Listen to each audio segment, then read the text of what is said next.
Bienvenidos a Educadores, el espacio donde compartimos ideas, reflexiones y propuestas para fortalecer la educación en nuestro país. Hoy abordamos un tema urgente, la deserción escolar en las áreas rurales, un desafío que afecta a miles de estudiantes y compromete el futuro de nuestras comunidades. Para analizar este tema nos acompaña el docente del Centro de Educación Básica, César Augusto Quintero, Wilson Cruz. Bienvenido, Wilson. Muchísimas gracias.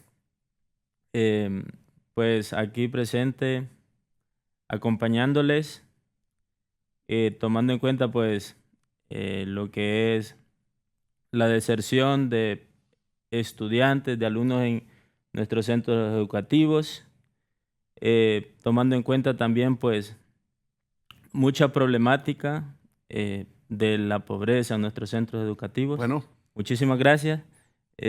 Un gusto estar aquí. También nos acompaña de la Dirección General de Desarrollo Profesional y la Subdirección de Investigación Educativa, Stephanie Cerrato. Bienvenida, Stephanie. Muchas gracias. Con nosotros el ministro de Educación en el despacho, que sabemos que hay mucha tarea que cumplir, el profesor Daniel Esponda. Buenas noches, un gusto acompañarles y bueno, para mí siempre es muy grato venir a este programa. Bueno, bienvenidos sean todos, hoy abordando un tema muy importante. Para eso le doy la bienvenida a todos y a todas nuestros invitados. Gracias por acompañarnos en este espacio de reflexión. Para comenzar, me gustaría poder preguntarle al ministro ¿cuál considera que es la principal causa de la deserción escolar en la zona rural de nuestro país? Bueno, en realidad para mí es multifactor y hay muchísimos estudios que lo demuestran, pero digamos que el detonante más importante o el más significativo es la pobreza. Pero más allá también de la pobreza es el tema de la desigualdad y sobre todo en tercer ciclo y en educación media es el tema de la oferta. Pero yo le agregaría un tercer tema. Bueno, en el tema de la oferta es la pertinencia del tercer ciclo y de los bachilleratos en el área rural. Vemos con mucha recurrencia, o mirábamos con mucha recurrencia, porque es una de las cosas que hemos ido transformando en este gobierno de la refundación, bachilleratos que no eran pertinentes a las potencialidades productivas de los municipios. Entonces, la Secretaría ofertaba carreras que no tenían ninguna salida laboral. Eso por un lado. Y el otro factor que para mí es bastante determinante es el tema del modelo educativo. Es decir, un modelo educativo que ha sido construido, dirigido, administrado y pensado desde la urbanidad, es muy difícil que para el área rural logre tener los indicadores de retención de la matrícula que deseáramos. Nosotros ahora mismo en la Secretaría de Educación estamos en un proceso de construcción de un modelo de educación rural que nos está dando muy buenos resultados, que nos ha permitido en las áreas focalizadas mejorar la matrícula, mejorar la retención de la matrícula, tener un tercer ciclo orientado pertinente a las potencialidades productivas de los municipios y definir desde esa misma estrategia bachilleratos que también son pertinentes para enfrentar esos dos factores asociados, sobre todo el tema de la pobreza y la desigualdad. Hoy con los bachilleratos, sobre todo con los bachilleratos agroindustriales, el agroforestal y toda la gama que tenemos de bachilleratos en el área rural, está permitiendo romper los ciclos de pobreza y está comprobado ya en nuestra experiencia que las familias, los muchachos y las muchachas que se integran a la vida económicamente activa son muchachos que permanecen más tiempo en el sistema. En relación a lo que usted está diciendo, ministro, apunta dos cosas muy interesantes. Primero, habla de que relativamente hay políticas públicas que se han mejorado para lograr esa retención, eso es uno. Y dos, también usted nos habla del modelo educativo que no hay que hacer a un lado, que mientras nosotros no tengamos claro cuál es el modelo económico a seguir, y toca decirlo desde estos espacios. Claro. Y debe de haber voluntad política también para poder tomar las decisiones del caso. Sí. Porque no podemos seguir preparando estudiantes de manera aislada a lo que se pretende para que vengan las grandes inversiones y el desarrollo de la nación. Sin duda, ese para mí es un punto crucial. Lamentablemente el sistema educativo hondureño ha venido educando o había venido educando para el desempleo. Es decir, vos mirabas un municipio donde la gente vivía de la agricultura y la ganadería y los bachilleratos que eran en banca y finanzas y un bachillerato en informática. Y la capacidad, por ejemplo, del municipio en temas tecnológicos era muy reducido. Municipios que tenían bachillerato en banca y finanzas y ni siquiera hay un cajero automático o una ventanilla de una cooperativa. O donde toda la industria, digamos, si se puede llamar industria, todo el comercio del municipio sigue siendo con moneda en físico y no hay ninguna transacción electrónica. Pero eso nos vuelve competitivos. Hasta Claro, ahí vamos a decir que es como preparando para lo que queremos, pero Claro. pensando en macro, claro. recordemos que tenemos que sentarnos de manera integral y en esa manera integral es plantear claro cuál es el modelo económico a seguir para así Por supuesto. definir la estrategia del modelo educativo Claro. para llevar la currícula y así terminar, como dicen, hasta con el plan diario. El problema es que en el país nunca hubo una planificación entre los aspectos económicos y el tema educativo. Te doy un ejemplo concreto, siempre hablando en el tema de educación rural. Un poco más del 94% de nuestra producción agrícola está en la producción familiar y de heladeras, no en la agroindustria. Pero toda la oferta académica del país, antes de la llegada al gobierno de la presidenta Xiomara, estaba orientada a la agroindustria. Nuestras escuelas agrícolas estaban totalmente orientadas a la agroindustria. Si revisamos las ingenierías o las carreras orientadas al tema agrícola en el país, están orientadas a la agroindustria. Pero es para un segmento que es inferior al 6%. ¿Qué es lo que nosotros hemos hecho? Hemos definido un modelo de educación agrícola que atiende al 94% de la población que anteriormente no estaba atendida. Resultados positivos de eso, bueno, tenemos más de 2 centenares de cajas de autoahorro, es decir, que son recursos que son de los estudiantes, que los están trabajando con mamá y con papá.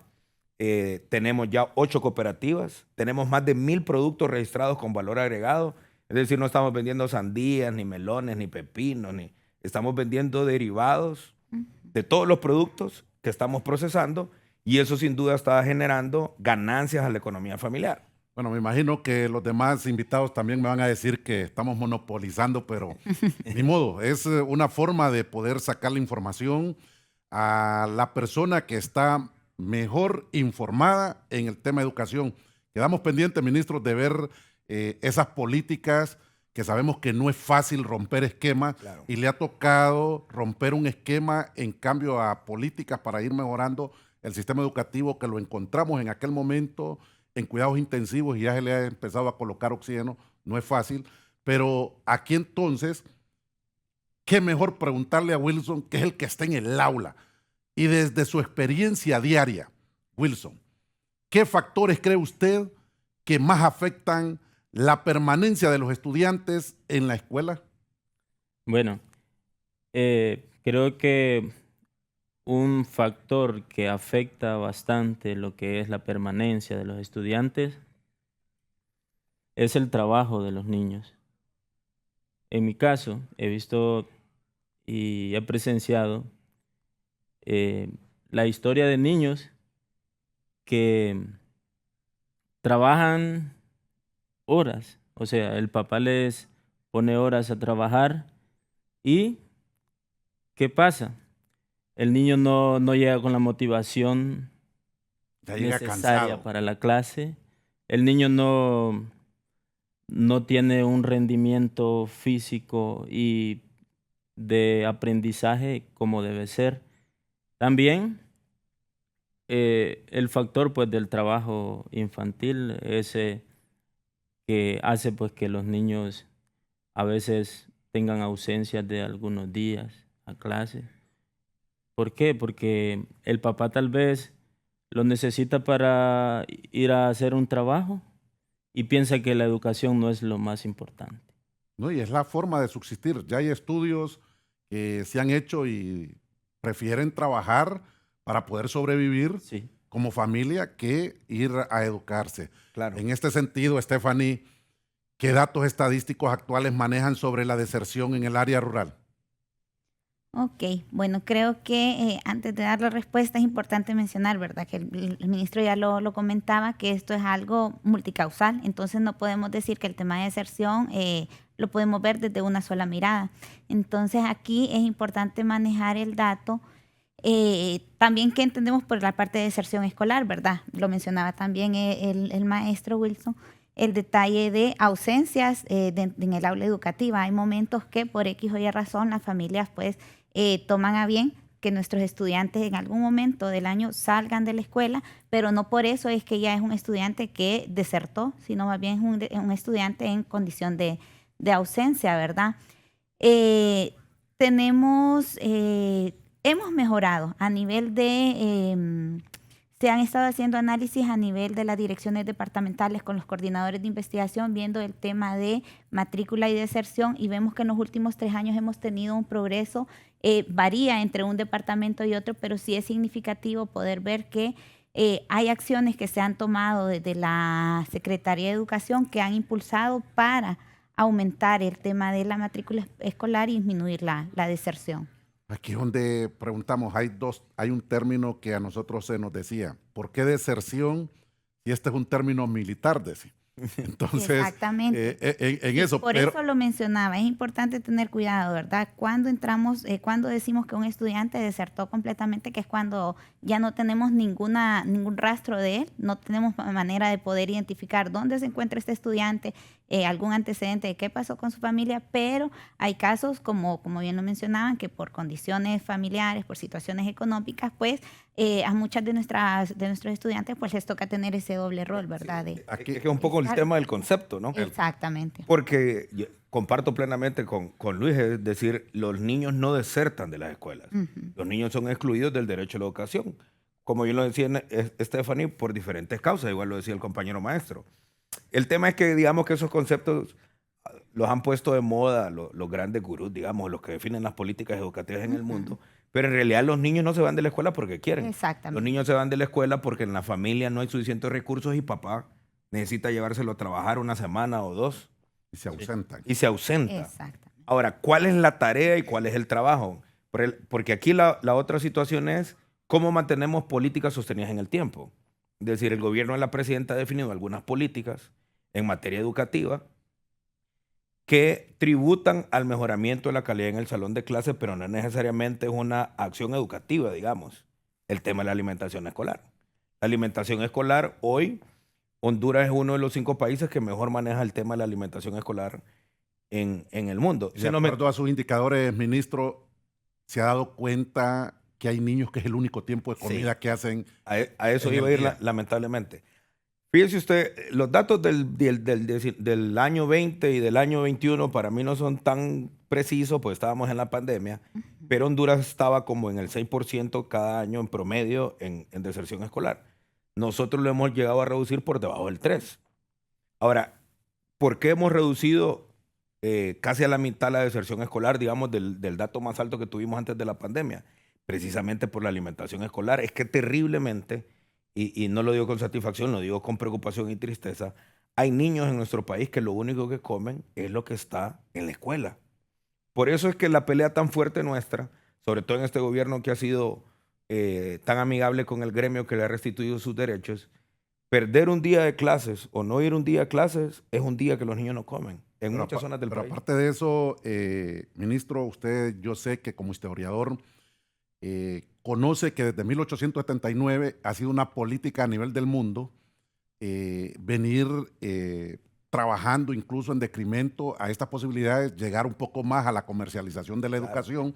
Claro. Que en Honduras en el 2019 teníamos el 10%, incluso centros educativos privados de garaje, con una publicación y una investigación que se realizó con la Universidad de Salamanca de España. En el 2019 se presentó los resultados y eso nos vinieron a arrojar. Pero hoy que tenemos un ministro que está dentro del sistema educativo, que conoce las necesidades, la pregunta va aún más allá. Ministro, ¿qué le podemos decir que tenemos del 2022 que usted asumió con responsabilidad en el descrédito que se le había dado a la carrera docente? Porque eso viene a nivel del mundo. Claro. Eso no es solo es propio, por el mismo programa neoliberal que está instaurado. Y es más, cuando se habla de la automatización en la cuarta revolución y que hoy la inteligencia artificial se supone que viene a desplazar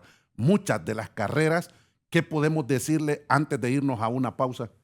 Bueno, en primer lugar es que, desde luego, que todo este descrédito del sistema educativo debe ser unas políticas neoliberales, no solamente para que se convierta en negocio el sistema educativo, sino también para reducir la responsabilidad en la cantidad de años educativos que los gobiernos están obligados a invertir en su pueblo.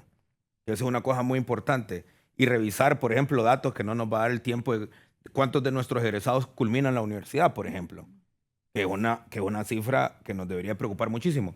Pero por otro lado, el gobierno, nosotros, en esta lógica de enfrentarnos al modelo neoliberal, encontramos, por ejemplo, 12.000 escuelas destruidas, estamos cerquita ya de llegar a las 6.000 que nos habíamos comprometido a reparar, hemos redignificado la carrera docente porque ese es el otro tema que es importante. Mire, todos los países en el mundo, cuando se subieron en el barco neoliberal, comenzaron a atacar la carrera docente y decir que los profesores eran malos. Que el grave problema de los sistemas educativos es que los profesores tenían muchas prebendas. Hoy, los beneficios del sistema educativo que tenía para los profesores en América Latina, prácticamente todos los países los desmantelaron y en ningún lado está el milagro educativo. Es decir, que los profesores sí son determinantes, pero no es cierto que cuando los profesores son tercerizados y maltratados, los indicadores mejoran. Fíjese usted en el caso nuestro, hemos invertido en infraestructura, hemos invertido en bienestar del docente, hemos invertido sobre todo en nuestros estudiantes y ahí están los datos. Hemos mejorado la matrícula, ya rompimos la tendencia a la baja, hemos mejorado la retención, hemos mejorado modestamente los indicadores de calidad y una cosa muy importante, que esto lo debemos de comprender, Luis, es que nosotros necesitamos lograr medir las trayectorias educativas del sistema, no de los estudiantes. Es decir, de poco o nada sirve que yo esté diciendo, bueno, Luis Daniel Fonseca, su evaluación no es buena en matemáticas y español. Eso lo podemos seguir repitiendo 30 años más. Lo que tenemos que ir a ver es por qué el niño Luis Daniel Fonseca no alcanza los indicadores. Y enseguida lo que nos va a aparecer a la vista es que Luis Daniel Fonseca solo come una vez al día, que no come frutas y verduras porque solamente come lo que está en la alimentación escolar, que su papá es ausente, que a mamá le toca enfrentar todo. Entonces, esos factores asociados que pocos evalúan, nosotros hemos dado una fuerte pelea para evaluarlos. El tema es muy interesante, pero muchas gracias por su respuesta. Vamos a una pausa, pero ya regresamos con más.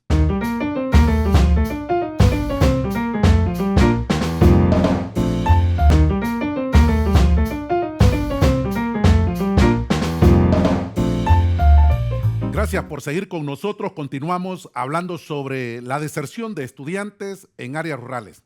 Profesor Wilson, ¿cuáles son las principales carencias o necesidades que enfrenta su centro educativo?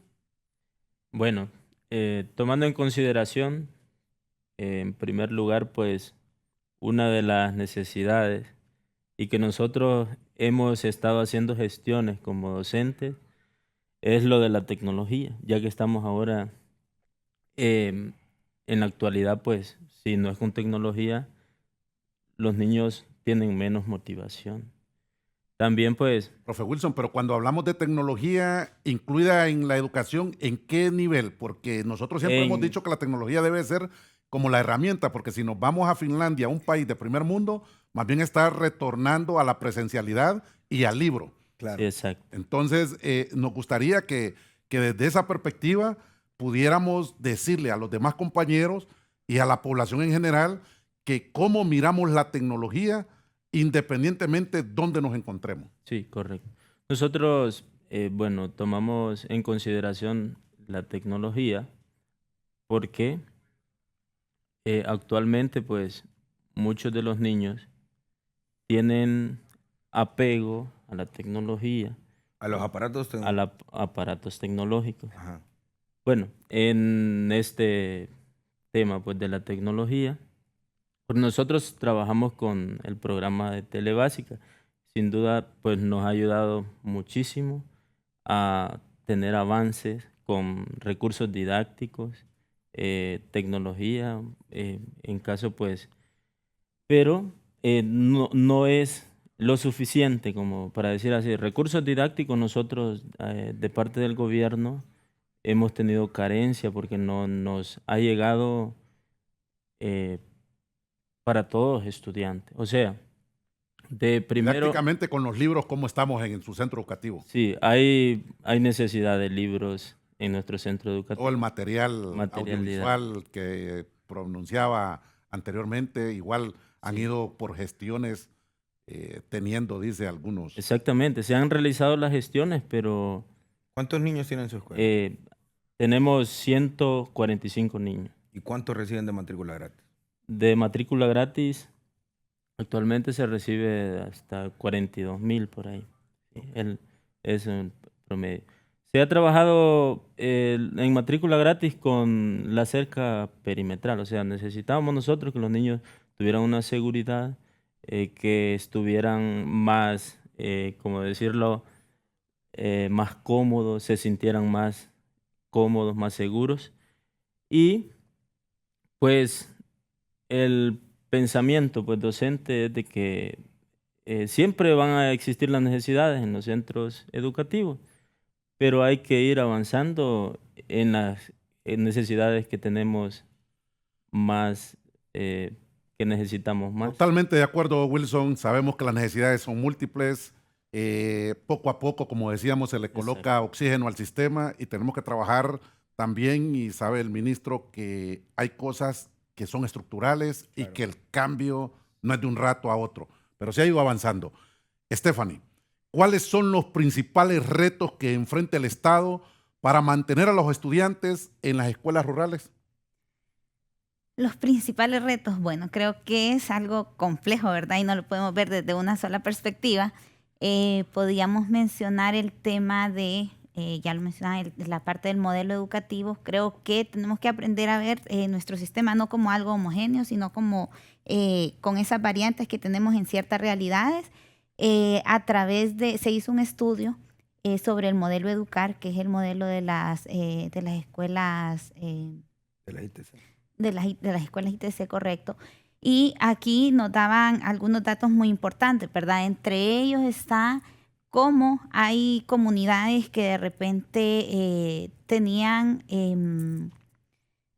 el acceso a tierras, tenían el acceso a ciertos recursos que no los estaban siendo utilizados, ¿verdad? Y a través de todo un modelo educativo, de toda un seguimiento de desarrollo de competencias, de investigaciones, se llevó, y en el caso de esta comunidad, después de tener solamente una producción, por ejemplo, en este caso creo que era maíz, después tuvimos la oportunidad de poder conocer cómo llegaron a tener hasta 26 productos, de los que algunos mencionaba ya el ministro, ¿verdad? Entonces tratar de ver el tema educativo no solamente como dar respuesta desde una sola mirada, sino tratar de verlo desde algo más integral. Los desafíos son muchos, tenemos que aprender a ver el tema de políticas educativas más a largo plazo, no podemos visualizarlo a corto plazo, ¿verdad? En este caso, la influencia que puede tener el tema de la parte de formación docente, la parte de invertir intencionalmente en procesos de investigación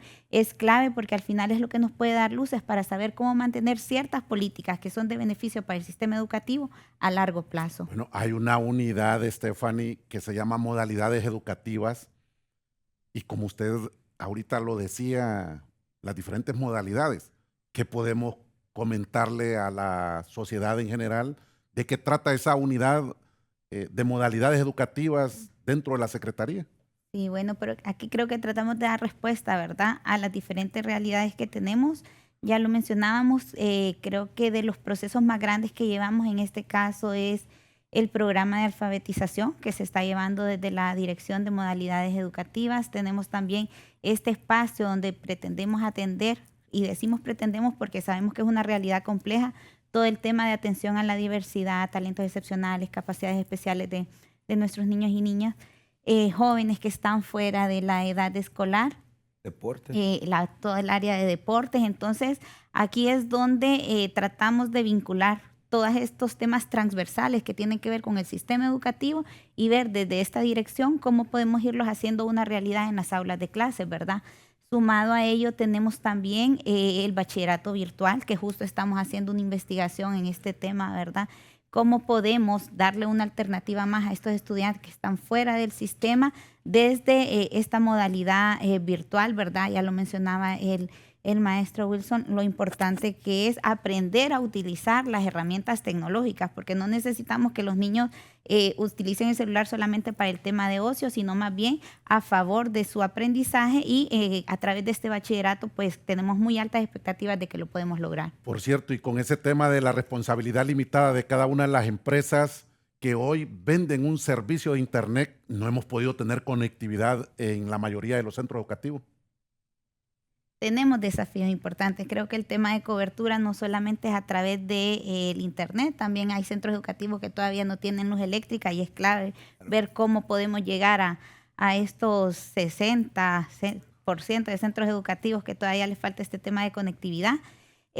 Hay alianzas muy importantes. Se hizo también otro estudio del programa de transformación digital de Pented, correcto, y aquí nos daba un mapeo, ¿verdad?, de cuántas instancias pueden participar en una comunidad para que puedan apoyar a estos centros educativos con el tema de conectividad, con el tema de energía eléctrica, porque con este programa de repente estaba dirigido como en varias líneas, ¿verdad?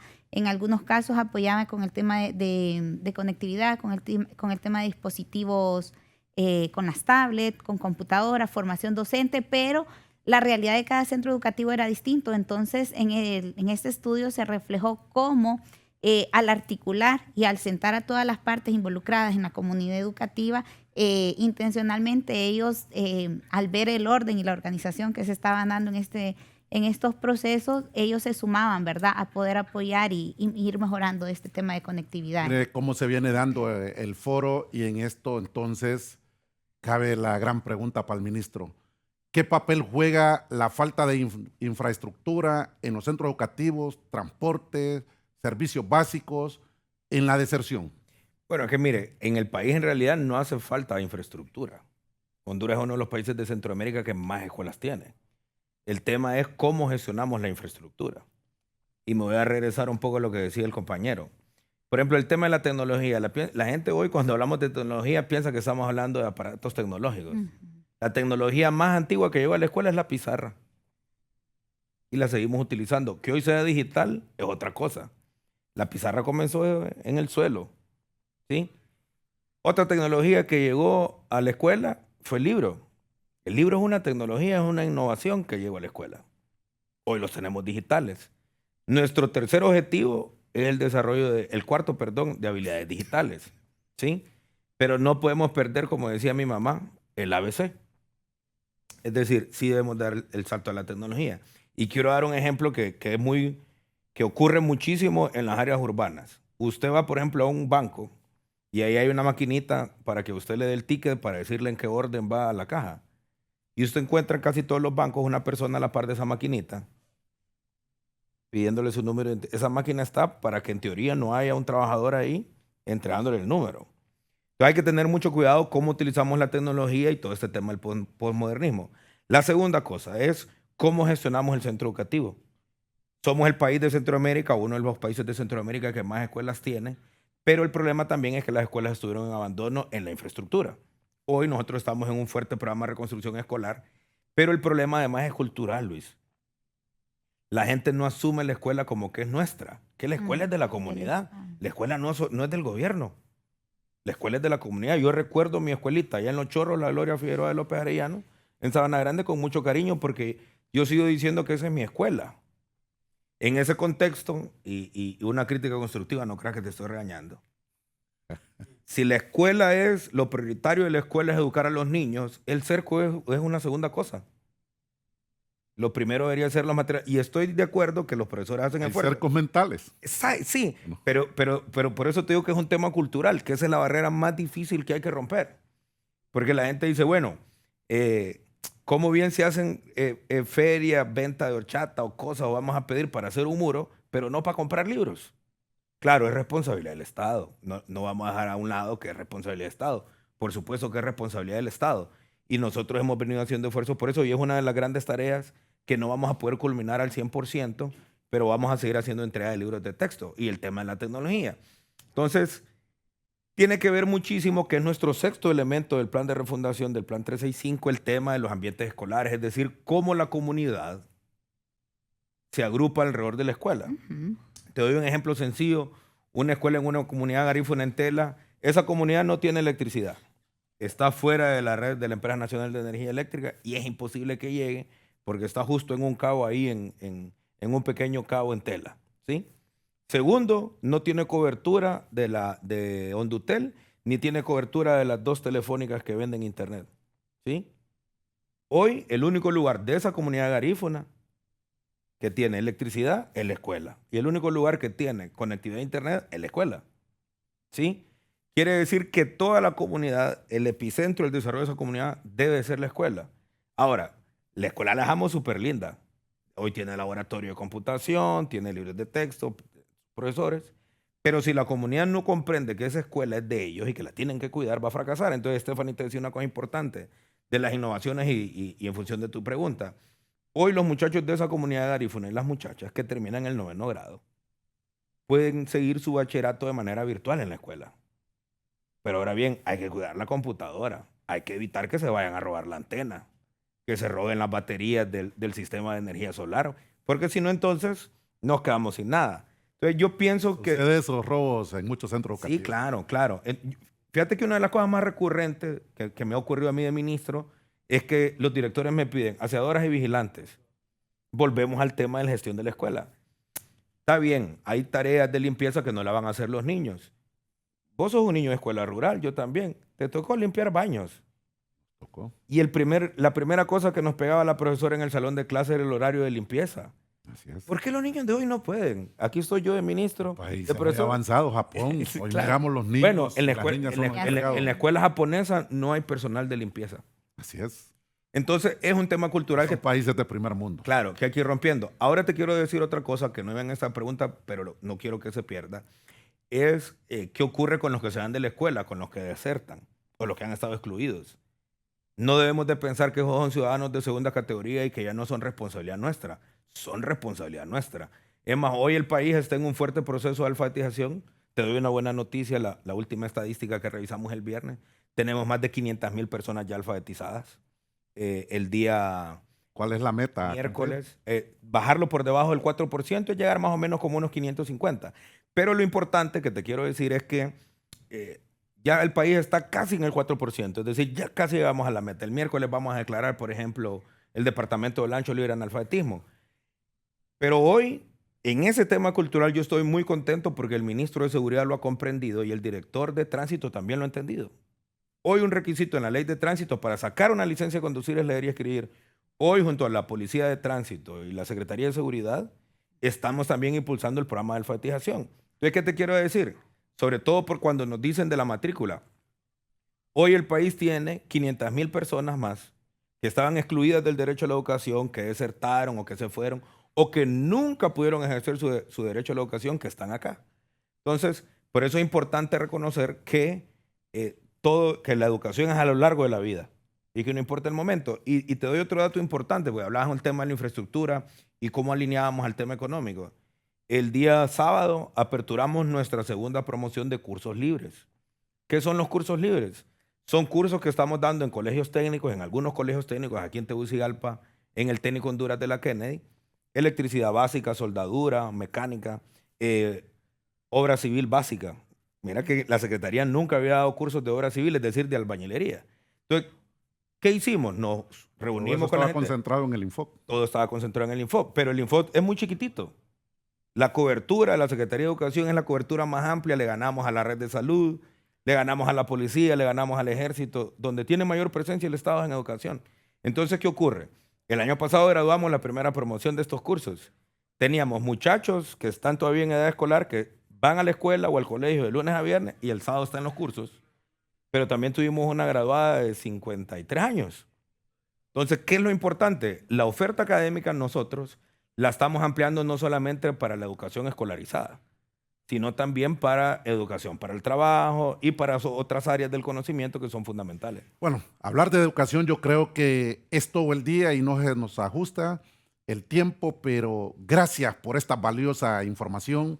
Ya continuaremos hablando sobre este tema. Vamos a una pausa, pero ya regresamos con más.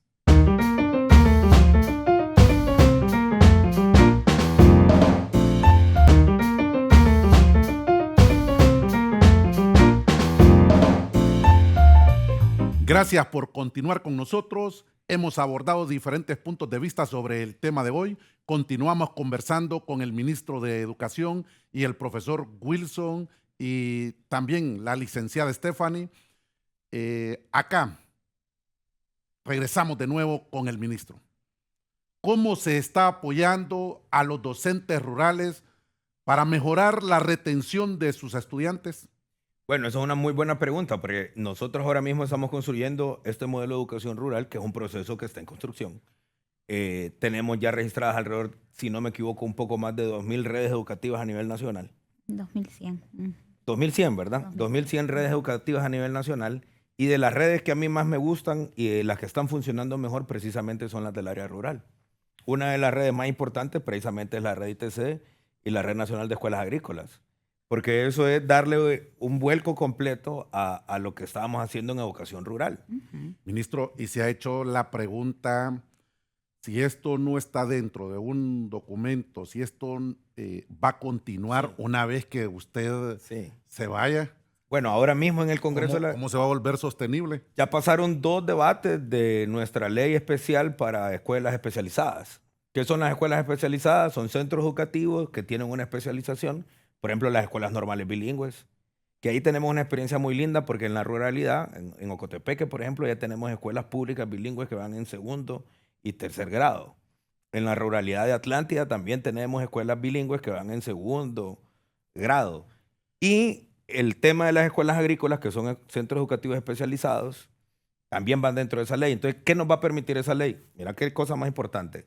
Primero es que la jornada de clases de esas escuelas especializadas no va a ser de 5 horas como las demás, sino que va a ser de 7 horas y media. Los profesores que trabajan ahí están obligados a seguir estudiando y a investigar, que precisamente Stephanie por eso nos acompaña, porque ella dirige la unidad de investigación. Ahora mismo tenemos más de una docena de compañeros docentes que están desde el salón de clases, este es su servidor, que ya terminé mi doctorado en La Habana, que están haciendo estudios doctorales, todos tributando precisamente a lo que estás planteando, cómo le damos continuidad. Pero además estamos construyendo toda una red de investigadores en la Secretaría de Educación, porque, Luis, ese es el mayor problema que tenía la Secretaría. La Secretaría pagaba consultores o venían organismos internacionales o fondos de financiamiento y decían, este es su problema y así lo van a resolver y nos harían la fórmula. Y esas fórmulas no han funcionado.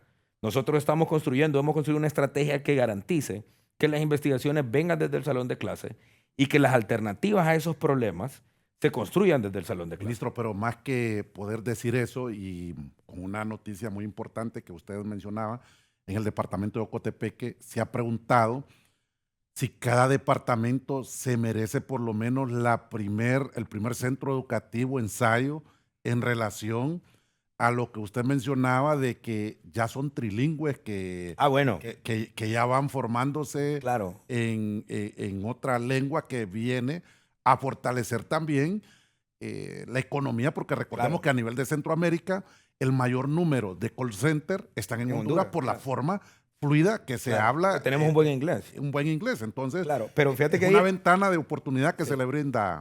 Te mencionaba Ocotepeque por el tema de la ruralidad, pero tenemos ya 10 escuelas normales bilingües, tenemos escuelas bilingües en varios departamentos del país, precisamente aquí en el Distrito Central con el alcalde Jorge Aldana. El alcalde tiene 3 escuelas municipales y en 5 de esas escuelas municipales ya estamos en 1er y 2º grado bilingüe, pero además tenemos 22 centros educativos que estamos enseñando francés. Entonces, en la Kennedy, por ejemplo, tenemos un centro educativo que está enseñando inglés y francés. Ahora, ¿qué es lo importante de eso y por qué el tema de la segunda lengua? Y hemos creado nuestra Academia de Lenguas. Para los investigadores educativos, para los que aspiran a estudiar en otros países, dominar una segunda lengua hoy es un requisito necesario. Entonces, ¿qué es lo que ocurre? En el país se pierden muchísimas becas, sobre todo para el tema de investigación, porque nuestros compañeros maestros no dominan una segunda lengua. Entonces, esta es una tarea muy importante y ahí te quiero dar otro elemento. Hoy en las escuelas normales tenemos cursos gratis de inglés. Si estos 2 muchachos camarógrafos que están aquí con nosotros, después de su jornada normal de trabajo, quieren ir a tomar los cursos de inglés a la escuela normal, es completamente gratis, lo pueden hacer. ¿Y es impartido por los docentes o por los alumnos que están en el proceso? Por los docentes, y este año comenzamos a integrar a los estudiantes que están para egresar, porque este año grabamos nuestra primera promoción. Pero si se van muy cansados después de aquí a la jornada de trabajo, lo pueden hacer también sábados y domingos. Y eso es completamente gratis. Bueno, el programa... Pero no solamente para adultos. Por ejemplo, allá en el paraíso donde sos vos, los niños que están alrededor de la escuela, que ya van en 6º grado, que no van a poder entrar, digamos, a una escuela primaria bilingüe, pueden ir a tomar los cursos de inglés también. O muchachos que ya están por egresar del bachillerato pueden ir a tomar gratis los cursos de inglés también. Le comento, ministro, que el objetivo de tener al profesor Wilson es pues, ver desde el aula, porque sabemos que a nivel macro podemos tener muchos proyectos en desarrollo, pero también ocupamos que la comunidad educativa dé cuenta de lo que es estrictamente el tema en la zona rural, y tenemos al profesor Wilson para que nos hable de ello. Y aquí viene la interrogante: ¿qué tipo de apoyo necesitaría usted como docente para evitar la deserción escolar, profe Wilson? Bueno, tomándolo en consideración lo que es la deserción de los niños en los centros educativos, creo que necesitaríamos mucho. Bueno, el gobierno lo ha hecho bien y pues... Lo dice porque está el ministro acá. No, Está bien. lo ha hecho bien porque, por ejemplo, teníamos años de no tener becas escolares. Eso es un apoyo. Esas son las políticas que quise que el ministro profundizara, y sabemos que han habido varias, faltan unas, pero esa es parte de lo Sí, que nosotros tenemos como correcto. experiencia en el aula. Eso mantiene a los niños motivados a continuar. Por ejemplo, hay niños que preguntan, profesor, ¿cómo yo puedo lograr mi beca? O sea, entonces el niño comienza a preocuparse por esa beca. ¿Qué? Los papás también lo hacen y es muy bonito verlo, que los niños se preocupan por la educación con esta motivación de las becas escolares. Otra, también pues reforzar más lo que es la oferta académica. O sea, en nuestro centro educativo tenemos una matrícula bastante amplia. La capacitación docente permanente, Wilson, usted como docente y hoy que aquí tenemos al ministro, ¿qué le podemos decir? Sí, bueno, eso es muy importante que lo tome en consideración, capacitar a los docentes para mantener los niños en las aulas de clases. Por ejemplo, lo que es en las áreas de enseñanza a los niños a mejorar su aprendizaje, a tener mejores expectativas. Y también, pues, lo que le decía, expandir más la oferta académica para las áreas ¿De rurales. acuerdo, Wilson está en el nivel de docente o también director del centro educativo? Nivel de docente, De docente. ¿Qué podemos hablar? ¿Es centro básico? centro básico. ¿Cómo articulamos entre el primero ciclo cuando estos alumnos van al segundo ciclo y viceversa cuando terminan su tercer ciclo? ¿Cómo, usted en qué ciclo está ubicado? En tercer ciclo, En tercer ciclo. sí. ¿Y cómo está entre el primero y segundo ciclo la articulación en el mismo centro educativo, a donde dice que hay 140 alumnos? Sí, bueno, en lo que es primero y segundo ciclo, pues se mantiene. ¿Por qué? Viene a esto al tercer ciclo porque ya es una nueva etapa de los niños. Necesitan mucho mejorar. ¿Por qué? Porque cuando tenemos niños nosotros de primer ciclo, los niños necesitan más el apoyo del docente. O sea, ¿por qué? En el proceso de educación inicial. El proceso de educación inicial. Lo que le puedo decir, un niño usted lo pone a hacer una suma, una multiplicación en el primer ciclo, va a tener dificultades. Cuando va al segundo ciclo, las dificultades aumentan. Entonces, ¿a quién va la culpa? Siempre le van a dar la culpa al docente, ¿verdad? Sí. Es verdad. Bueno, acá, Stephanie, entonces, en relación a esto, ¿existen incentivos para las familias mantengan a sus hijos en las escuelas? Sí, creo que a nivel de políticas se han implementado con la visión que ha tenido el ministro, no solamente en la parte de formación docente, tenemos ya todo el tema de la activación del Sistema Nacional de Formación Docente, que esto obliga, ¿verdad?, a tratar de llevar una mejor articulación entre la formación inicial de los docentes, todo el tema de actualización permanente. Y esto ayuda a lo que ya mencionaba el maestro, ¿verdad? A veces todo va por culpa del docente y hay otros elementos que hay que considerar.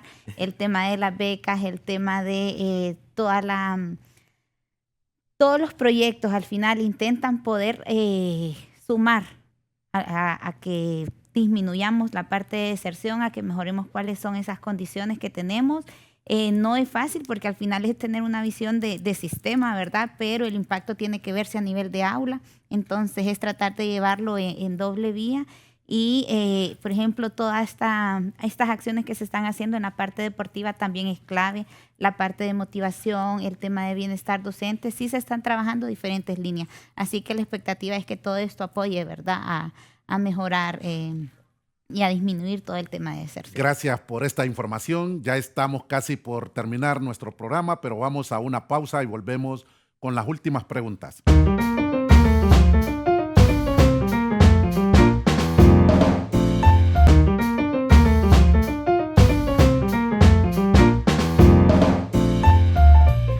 Gracias por continuar con nosotros. Continuamos con nuestro programa Educadores ya en la recta final. Profe Wilson, ¿qué papel juega la familia en la continuidad educativa de los niños y jóvenes rurales?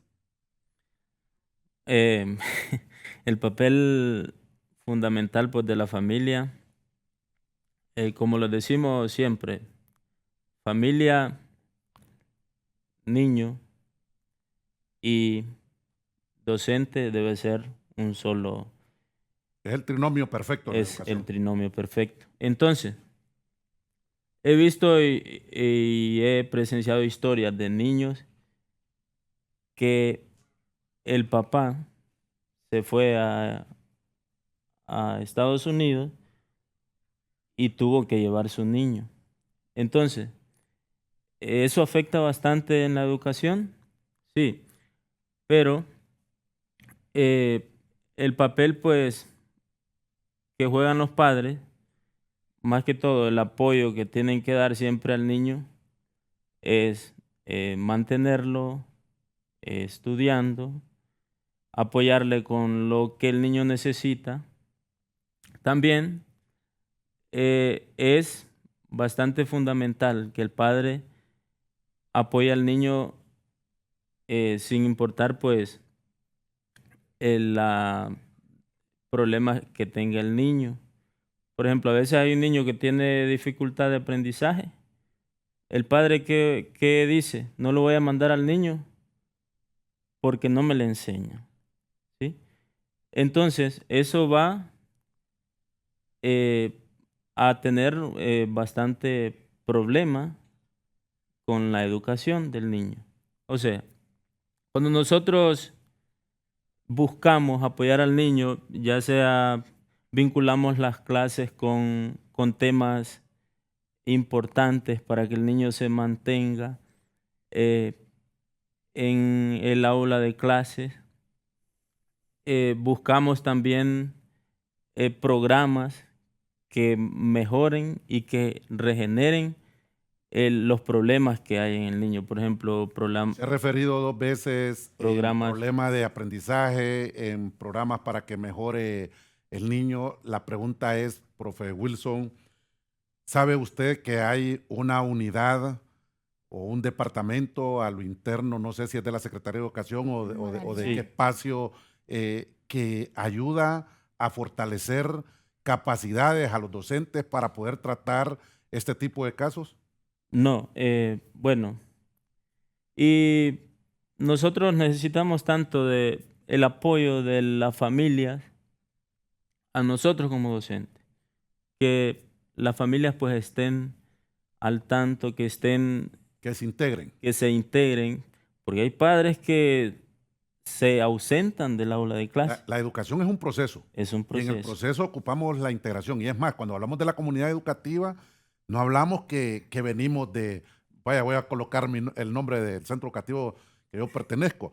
No, la comunidad no es Linaca. Claro. La comunidad es los que conformamos ahí, el patronato, la sociedad civil. Exacto. Que decimos nosotros. Claro. Lo que pasa es que en cuestión de términos le llamamos comunidad educativa. En ese sentido, su llamado es que la comunidad educativa, llámense padres de familia, llámense iglesia, se integren porque la enseñanza es un proceso. Hoy alguien puede culminar una etapa, puede decir que pasó de primer ciclo a segundo ciclo y así sucesivamente hasta poder llegar a la universidad, pero no es que ahí aprendió todo. Ese es un proceso para orientarse en una rama de la educación o en una especialización y luego ser autodidacta, seguirse formando, seguir leyendo. Y acá entonces viene ministro Esponda. ¿Qué alianzas se están realizando con otras instituciones o sectores para fortalecer la educación rural? Bueno, eso para nosotros es muy importante. Primero, el tema de las organizaciones magisteriales. Es decir, comprender que sin organizaciones magisteriales va a ser muy difícil que podamos impulsar este modelo de educación rural. Pues los profesores y las profesoras hemos sido educados en una lógica urbana. Y cuando llegamos al área rural o regresamos al área rural después de nuestra formación, es otra historia. La INACA que vos dejaste cuando te viniste a la pedagógica, cuando volviste ya era otra. Esa es una realidad objetiva. Por otro lado, estamos haciendo muchas alianzas con el sector de la economía social del país, con el cooperativismo. Muy buena parte del sistema cooperativista del país y sobre todo las cooperativas más exitosas precisamente son del área rural. Vemos cooperativas cafetaleras muy exitosas, vemos cooperativas de ganaderos muy exitosas, de agricultores muy exitosas. Y la alianza con el sector de la economía social es fundamental, pero no solamente para el acompañamiento, sino que una de las cosas que no dijimos, este modelo de educación rural que estamos construyendo tiene todo un contenido de educación financiera y educación en economía social.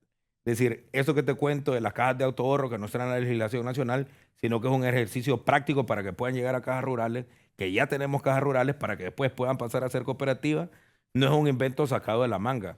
Forma parte de la nueva política educativa en el sector rural. Es decir, estamos trabajando fuertemente para que el área rural no solamente sea mano de obra económica. Esto va a evitar la migración. Por supuesto que va a frenar la migración, pero además si hay migración, porque es un fenómeno natural de la sociedad humana, Es algo humano. queremos que la migración sea con calidad. Es decir, si un ciudadano migra, es porque migra porque tiene cualidades que van a ir a aportar a la comunidad donde llega, pero además eso también va a tener un retorno a la comunidad. ¿Qué es lo que queremos decir con esto? Por ejemplo, nuestra Pero primera... eso también va relacionado al despegue económico. Por supuesto, por supuesto. Nosotros pensamos que no hay manera de profundizar un modelo de educación rural si no está junto Claro. exactamente al tema del crecimiento económico de la comunidad.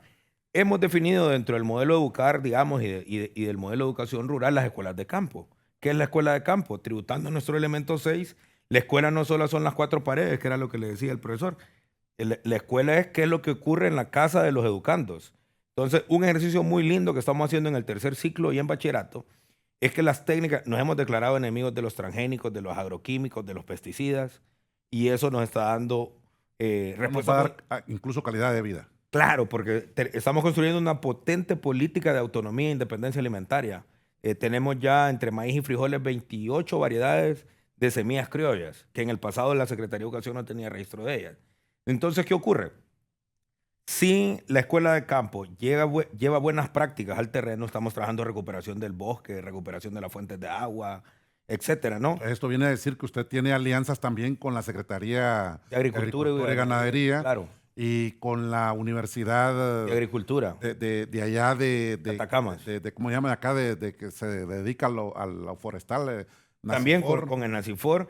Bueno, te cuento que de la primera promoción del bachillerato agrícola, de cita de la escuela agrícola que fundamos en Comayagua, se graduó el año pasado nuestra primera promoción. Buen grupo de esos estudiantes se fueron para Zamorano, otros se fueron para la Universidad Agrícola para la Universidad Agrícola de Olancho, otros están en Nacifor y hay 2 estudiantes, si no me equivoco, que se fueron del país a estudiar. Entonces, Ese vínculo zamorano que también he escuchado que la Secretaría de Agricultura y Ganadería beca, la pregunta es, esos egresados, ¿qué compromiso tienen con el Estado una vez que se les ha dado esa beca? a eso quería ir. Nosotros hemos formado a nuestros estudiantes aquí, pero también aquí. Y una de las cosas que les insistimos mucho es vayan a estudiar, pero vuelvan. Yo respeto muchísimo al Zamorano, es una universidad de altísimo nivel, reconocida en todo el mundo y particularmente aquí en América Latina, pero el Zamorano está orientado para la agroindustria. Y nuestra lógica y nuestro desarrollo agrícola está en la agricultura de ladera, por ejemplo, donde va a ser imposible que metas un tractor.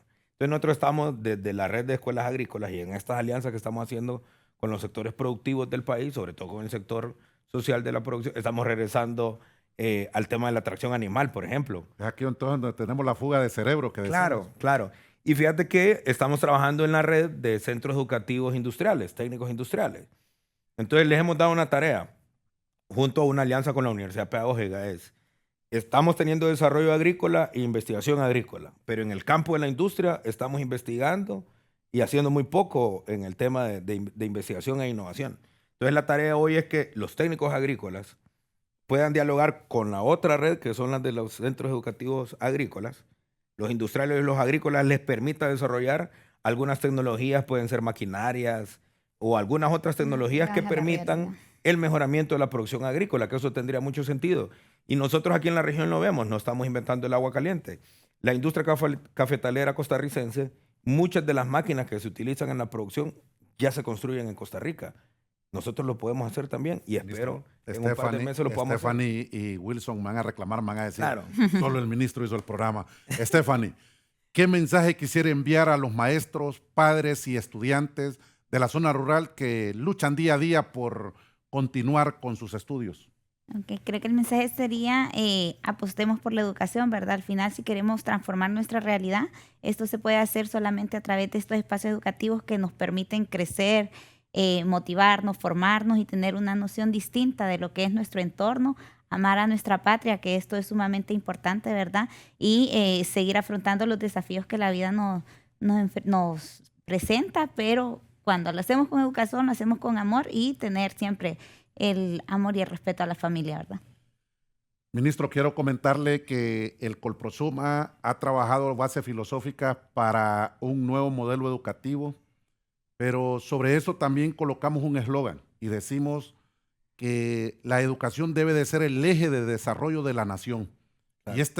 Y esta es una decisión que es eminentemente política. Y me recuerdo una reunión exactamente el 22 de febrero en Casa de Gobierno, cuando queríamos iniciar esta propuesta, que hoy ya la tenemos culminada, que ya se le presentó al Comité Regional de la Internacional de la Educación el día jueves y viernes. Estuvieron unos compañeros por allá en Costa Rica en la reunión que se dio.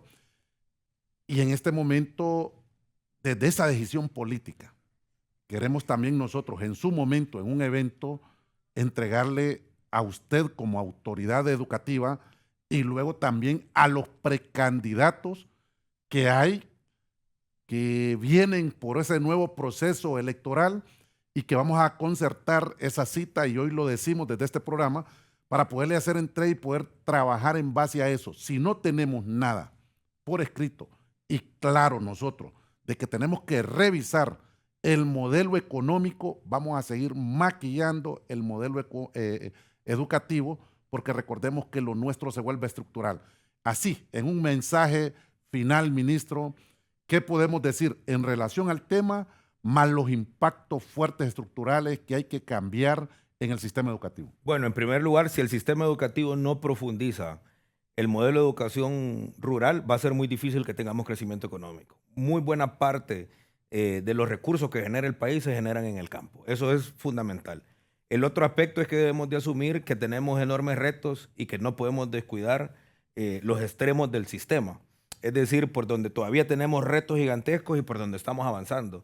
Y yo siempre doy el ejemplo, ¿no? Tenemos que entrar al tema de la inteligencia artificial, pero no podemos descuidar que todavía tenemos personas en analfabetismo. Ahí están los dos extremos.